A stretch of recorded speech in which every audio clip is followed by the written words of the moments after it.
Testing, one time.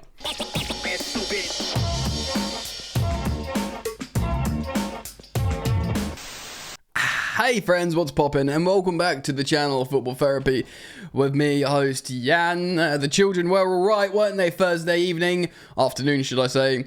Away in Kazakhstan, Chelsea are going to top the Conference League group. League phase, should I say, which is good. It's positive. Of course, we're playing Brentford this weekend, which I'm going to speak about, I think, tomorrow. But today, I want to speak about some Chelsea news. So, welcome back to Chelsea news. I hope you're doing well. Today, we're discussing a long read citing from The Athletic by Twomey and Johnson about Chelsea being title contenders, but some interesting stuff in there as well. And also, Cole Palmer is trying to trademark his shivering celebration, which is 1,000% he's being told to do that by representatives in this camp, isn't he? But it is actually Morgan Rogers' celebration initially, who still does it, by the way. So that I want to learn about that. We're going to cite the Evening Standard to learn about that story as well. So as always, thanks for joining me, friends. Lovely to see you here. I do appreciate the support as always. It's super easy to support the content. Drop a like. Oi, you never like the video. Drop a like now. And subscribe if you want to. Alright, let's get into it. Sweet, so I'm going to cite this article from the Evening Standard. I'm not going to share the screen because it's riddled in advertisements and YouTube will give me grief. Cole Palmer, Chelsea star Cole Palmer applies to trademark the shivering celebration. A common feature of the 22-year-old after the 22-year-old finds the back of the net is to rub his shoulders and do the cold celebration. Though the originator of the celebration is Aston Villa's Morgan Rogers. And it is. They're friends. Cole Palmer said he's going to do it when he scores. Although Rogers did say, I'll let him have it. He scored like 40 goals or something stupid. Can't really argue then, can I? But you sort of can. I mean, look. I mean, it's Cole Palmer. I mean, Cole Palmer's been a phenomenon. It's his celebration now. But it has not originated from him. Cole never pretended to, like, claim it as his own. He said at the very beginning, oh, yeah, my boy Morgs does it. So I said, I'm going to do it. And now he's at the point where he's going to trademark it. This isn't a report initially coming from The Sun. Highly reputable publication, The Sun. That's a joke. According to reports, his application to the government's intellectual property office even includes a video of his celebration. Well, they've got a few. They've got a few videos to show, haven't they? Documents sorry, my phone's popping off. Documents reportedly revealing he wants to use it to sell products including diet drinks, food, clothes, toys, aftershave, cosmetics, razor blades, and cars. If successful, Palmer will become the latest footballer to trademark, following in the footsteps of the likes of Kylian Mbappe. Well, yeah, fine, you can imagine that. Marcus Rashford. Well, that, pointing to that, come on. Understandably, Cristiano Ronaldo and Beckham Bale. What's but Bale's heart one? He's trademarked that. Lame. Look, let's be real. This is him being Cole Palmer isn't sitting at home like, I'm going to sponsor I'm going to do diet drink promos with my cold celebration. He's been sat down and said, look, mate, you just have to do this. I reckon Chelsea are doing it. Chelsea, American owners, they're big on like intellectual property, monetizing absolutely everything. And, when the American sports, they do a lot more of this image rights stuff and extra money. I think they're probably saying to Cole, look, we've given you a pay rise, but you're still on 120k a week.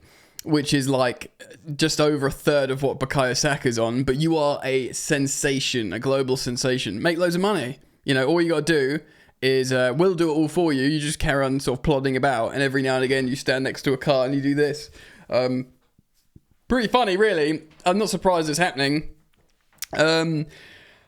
it's business, it's marketing. People might think it's a bit gross, but ultimately it's Chelsea getting bigger, better, and attracting more people, sponsors, and hopefully it's a positive thing that leads into what we're about to read here. Like I said, Chelsea to become Premier League title, or how Chelsea became title contenders. Maresca recruitment success behind the scenes tweaks, and this is by Twomey and Johnson. So let's get into this and see what won. Second in the table, leading scorers in the Premier League and playing with a swagger. No wonder Chelsea are being talked about as title contenders these days. Barely a week goes by without head coach Enzo Maresca being asked whether Chelsea can be champions in May, and the Italian has remained consistent, dismissing the notion emphatically and highlighting how Liverpool, Arsenal, and even, out of sorts, Manchester City stand a better chance. I do kind of align myself with him, by the way, me personally, I do feel like that, but let's read them. The fact is, Chelsea are being seen in such a positive light emphasises the huge turnaround in public opinion over such a short period. At the start of the campaign, the club was still being viewed very, very negatively. And this is true, guys. Loads of people were being negative about Chelsea. I often get a lot of grief for being positive and trying to see forward and see what's happening. And fortunately, I'm no longer in the minority, and my toxic positivity, as I've been accused of having before, has just sort of been surrounded by other people being positive. Of course, there was the Pochettino replacement, more transfer window ins and outs, of course, the bomb squad, loads of stuff that was creating negative noise, even the stuff with Enzo Fernandez. This isn't in the article, this is me adding that. Lots of reasons to sort of criticise Chelsea, as the media love to do, right? So how have Chelsea turned things around? Well, the Athletic have spoken to people in the club, those close to the personnel actually inside the dressing room, and others with knowledge of the situation at Chelsea, all kept anonymous to protect their relationships, yada yada yada. Right, no one at Chelsea is getting carried away, but the start of Maresca's side have made they see their current form as a strong indication of their plans coming together. So, let's begin with the recruitment policy, of course. Chelsea slam dunked. And by the way, I'm not reading this verbatim, guys, and I probably won't read all of it. It's, of course, behind a paywall, but I would recommend to check out Twomey and Johnson's work on The Athletic. They slam dunked a Billy Quid. Todd Boehly and the Clear Lake Consortium took over in May 2022, and they spent a lot of money, of course, lots and lots of money. Internal sources regard their first transfer window as a bit of an outlier. We've spoken about this at length, guys. This is when Todd Boehly was being interim sporting director. Kukurea was brought in for a lot of money. Looks good now, but your Aubameyangs, your Koulibalys, your Raheem Sterlings all look like mistakes. But since then, the sporting infrastructure has come together, and everyone is singing off the same hymn sheet. We are in harmony. After that, club sources say they are committed to revamping the squad with a lot of younger talent, which we've seen, on long contracts, which we've seen, on lower salaries, which we've seen. I was just talking about Cole Palmer being on a relatively low basic salary despite having a recent pay rise. The plan was to purchase individuals with high potential to develop them into even bigger stars, not the finished article, and that they would all grow together so it could be a sustained period of success rather than a quick fix. The focus was doing the most to rebuild from January 2023 through to the summer of 24, excuse me, which we've seen, of course. It's meant 19 regular members of Maresca's squad have all arrived in the past 2 years. It's hella new, right? Inevitably, it would take some time for all the partnerships to develop and the understandings to be forged after such a large turn around. They go in some detail here about, you know, the infrastructure that was made. We've got the co-sporting directors, Stuart and Winstanley. We've got Joe Shields as well. I've got a few extra man in there that are doing the long-term construction of Chelsea. Some of the key attacking talent that was signed, Pedro Neto, Jadon Sancho, and Joao Felix, only arrived in August. The three 24-year-olds, that was such an exciting end to the summer, wasn't it? Because it was a little bit like, we've signed Dewsbury Hall, Tosin, I suppose Tosin's a smart signing, I guess. You know, Vega, Vega's a great signing, but then you were like, who the ruddy heck is Vega? And then there were just slam dunks, Neto, Sancho, and Felix at the end, and everyone was like, exciting! A group decision was to move for them, and it was made after Maresca had the chance to assess his players in pre-season and decide, for example, that Sterling did not fit into his system, which actually, public service announcement, I recently said, I think it was in Dan Charles's podcast, that I think Sterling was a club decision to try and get him out because he's the highest wages, and that although I don't think Maresca's a yes man, I wonder if he was towing the party line a little bit, saying, oh, he's not my kind of player. But the Athletic here are suggesting that, yeah, he didn't want Sterling, so therefore he got loads of different new wingers, lots of new different wingers that cost less money than Sterling, or netto about the same, and certainly all on vastly lower wages than Raheem Sterling. So yeah. Of course, there was the stuff with the bomb squad, negative headlines, Conor Gallagher going to Atletico Madrid, which, seemed like it worked out in the end. In my opinion, it's like a nice move for him. We look great. Everything's sort of fine. Yes, okay, Chelsea sources say they will continue to assess the possibilities in the market, but the thinking in the main is that the core is now put together and that they are under no pressure to make any rash decisions, which is kind of great, because over the last 20 years, Chelsea at times have had their gonads in a vice, like you have to get a certain player, like a centre-back or a midfielder or a striker. We always need a ruddy striker. But Chelsea feel like, yeah, if we can make ourselves better now, we will. But we're under no pressure, which is kind of good, really.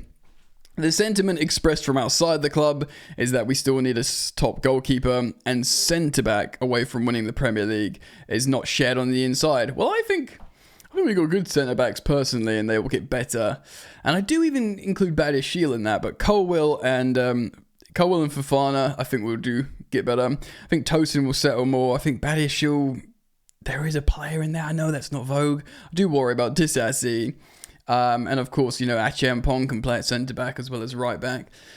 I think we're right. I think goalkeeper is my main concern. Of course, we'll probably be talking about that more on Sunday evening after the Brentford game. Hopefully Sanchez plays well.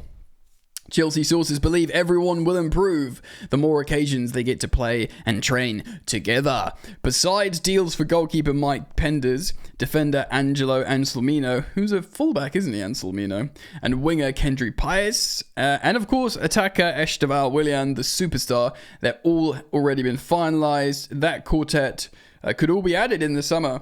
And there's Caleb Wiley as well, isn't there, the fullback who's at Strasbourg, who the athletic gentlemen here have not spoken about. Maybe they just forgot about him. But there is a lot of good young players to come in that actually are still owned by Chelsea. So we forget. It might literally just be like one Galactico high-level, high-profile player that makes all the difference. Let's read on. I'm just going to pause and sip my coffee. Right, we're back. Okay, the club have one of the most exciting squads in Europe, I have to agree, guys, including Palmer, Caicedo, Jackson, to name just three, and others, Enzo Fernandez, and just loads of good players, really. When Chelsea beat Newcastle 2-1 in October, they broke the Premier League record for the youngest starting 11, with an average age of 23 years old. Chelsea also became the first side to not field a single player over 27 in their opening 11 fixtures. No Tosin then, I guess, or maybe you're still 26 then? Nkunku's 27 now, I believe. Just, maybe. Maresca is not alone in terms of assessing Chelsea's ability to win the league, but the feeling is that they are in a strong position and they can only get better. Don't sing the song, Jan. I won't sing the song. I'm not going to sing the song. Much of the external credit for Chelsea's improvement has been placed at the manager Maresca's feet, while Chelsea their progress is internally not regarded as down as one individual. It's seen as the club as sources. He has been seen by club sources as providing the final missing piece. So those sources regard Maresca as an elite level coach, without whom they would not be in this position they currently are, as much as other changes behind the scenes are also playing a part. I mean, I guess he is an elite coach. He won the championship, but he's an elite coach because he's steering what was dubbed this chaotic Chelsea ship, sinking ship. He's steering it to shore, but not just any shore. Glorious Premier League shore. Needs work. Maresca is the third permanent head coach, which was hired by the Bowley Consortium. Of course, predecessors were Potter and Pochettino, and of course they got Lamps in a little time, didn't they? Potter's departure was not a surprise. Yeah, look, we can go into detail about Potter. I think I've said many times I don't think he is a Chelsea. He had a really rough ride at Chelsea in the time he was here. He really did, but he's just not the one for me. Several names were linked. Ipswich Town coach Kieran McKenna was on the shortlist, and Brentford's Thomas Frank got down to the final two. And Thomas Frank's doing great this season. Of course, we play him at the weekend. I will speak on that game in due course. Maresca made a good impression on the outset. Club sources insist no one was worried as Chelsea lost 3 of the 6 preseason matches. The thing is, apparently Maresca did really, really, really impress the interviewers, the sporting directors doing the interviews, because he just knew about the Chelsea squad. He knew about everyone. He knew how he'd play them, and he was like, and what I've been so pleased about, he hasn't got to the Chelsea job. Like, I'm here. Woo. There was a touch of that with Potter. Not like he wasn't expressing himself like he couldn't believe his luck, but there's something about Maresca that just seems like, yeah, whatever. I'm Chelsea manager. I'm supposed to be here, and I'm, shut up. No one get excited that we're doing well. Just let me do my job, and we're gonna get better. There's this sort of like, it's just this comfort, this sense of relief with him, that he never gets too excited either way. He's got a touch of like the sort of severe Chelsea manager to him, like a bit of the Conte, the Mourinho's, do you know what I mean? And even the Tuchels, he had a bit of that, whereas the Potters simply didn't, Okay, so cool. Let me just quickly scan where I'm at. Cool, so there goes on a little bit about a wobbly preseason, but don't want to get into that. But Maresca made it very clear to his players that he expects standards to be maintained. He's spoken publicly, warning new signings in phone conversations before they agreed to join that if they were not prepared to work hard, they should not come to Chelsea. Love that. It used to be, come down to Chelsea, you get paid loads of money and we'll win loads of Premier Leagues. Now it's like, don't you even bother coming if you're not going to work hard. Players left out the Premier League team were told they could not assume they'd get a place in the Conference League or the Carabao Cup instead. So that's good, because that makes people feel more valued in the Conference League or the Cup teams, because it's not just like a sort of like, you've been relegated to this. You've still got to work to be good enough to play in that, When asked by The Athletic about Maresca's demands ahead of the Heidenheim game last month, Tosin said this: "There's no days off, no days when you can switch off. You have to deliver every single day." And a source close to one of the more experienced members of the dressing room revealed how the players raves about Maresca and thinks he's the main reason for their league position. He feels Maresca is up there with the best coaches he has worked with tactically, and his training sessions are at a high level. I wonder who's that in, because all our players are new, so if there's a senior player in there.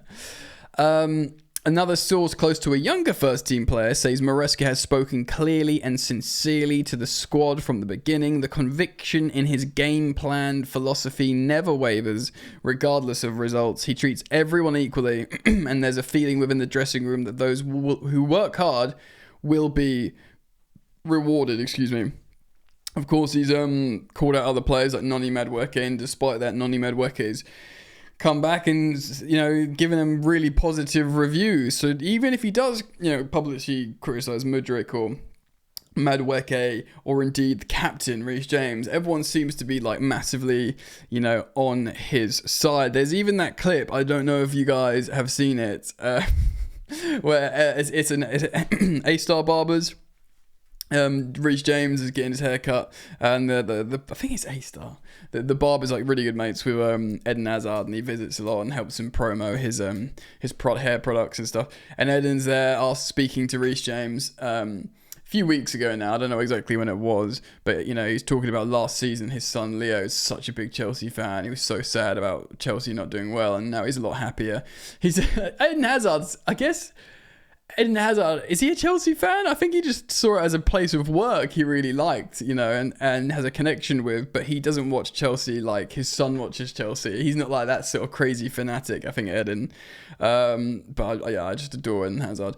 But he's saying his son, and he was asking Reece James, is it better this season? And Reece was like, essentially talking about Maresca against Pochettino, and he was like, yeah, a lot better. He basically was sort of wanted to go, yes, mate, it's much better, but then realised he was being filmed and sort of like reined it in a little bit. It was this little fleeting moment where he didn't want to be like, yeah, Pochettino's got nothing on this guy. Do you know what I mean? But it was that kind of like, yeah, it's much better this season, mate, sort of thing.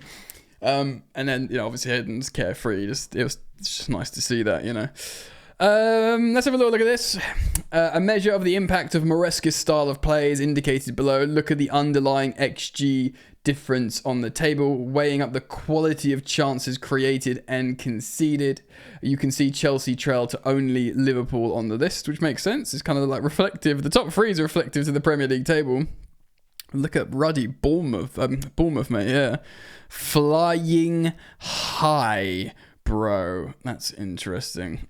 What else? Ooh, an unwanted transition animation there. There's another, look, this is a great article. It's got loads and loads of data in as well. Like I said, it's a long read. It's behind a paywall. I would advise you guys to go and read it. But the Chelsea have also said, or it's been cited in this article, that Chelsea want to make this a long-term dynasty. They want this to be, you know, what they've committed to. It's so just to read the quote here, sorry. The Chelsea sources suggested the aim with Enzo Maresca is for him to be the longest serving head coach since the turn of the century, and match the longevity of the likes of Pep Guardiola and Jurgen Klopp in the Premier League. I mean, yeah, I get how they would want that, but, you know, it's still Chelsea. It would be absolutely wild. It would feel so weird. Because even Mourinho, how long did Mourinho in his first stint? Was it 4 years? 4? Like, you know, if Enzo Maresca spends 3 years at Chelsea, yeah, that would be nearly crazy. What's the average tenure for a Chelsea coach? It's between 18 months. Permanent coach, by the way. It's between 18 months and 2 years. So let's be that first. Let's get it to 3 years. And if he stays for 3 years, it means we're going ruddy well, mate. It means things are doing superb. Yeah. Right, I did pause the recording there for a moment because on my social feed, I did see a link with Chelsea to Alphonso Davies, who I know is a Chelsea fan, and he might go into the Premier League and, you know, leave Bayern Munich and stuff. But we'll leave that there for the moment. Anyway, long video today, guys. Wanted to speak about some of that stuff from The Athletic, the Cole Palmer stuff. I think it's fun. Let me know what you think, though. Comment down below. As always, I'll thank you for your support. Thank you for hanging out with me here today. Take care of yourselves. See you back here very, very soon, hopefully. And peace.